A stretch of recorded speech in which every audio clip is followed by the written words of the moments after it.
বিএনপির সাবেক vice chairman Chowdhury Kamal ইবনে ইউসুফের সহধর্মিণী চৌধুরী শায়লা কামালের জানাজা শেষে দাফন সম্পন্ন হয়েছে। বিকেলে তার মরদেহ ফরিদপুরে নিয়ে আসা হয়। বাদ আসর কমলাপুর ময়জউদ্দিন উচ্চ বিদ্যালয় মাঠে জানাজা শেষে তাকে ময়জ মঞ্জিলে পারিবারিক কবরস্থানে মরহুম কামাল ইবনে ইউসুফের কবরের পাশেই দাফন করা হয়। এর আগে জানাজা পূর্বে সংক্ষিপ্ত বক্তব্য দেন মরহুমার মেয়ে মহিলা দলের কেন্দ্রীয় কমিটির যুগ্ম সাধারণ সম্পাদক চৌধুরী নায়াব ইউসুফ, কৃষক দলের কেন্দ্রীয় কমিটির সাধারণ সম্পাদক শহীদুল ইসলাম বাবুল সহ নেতাকর্মীরা।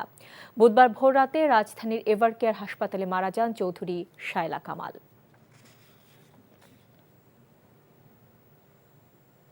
এই ঈদে জামা জুতো অ্যাক্সেসরিজের ডিসকাউন্ট।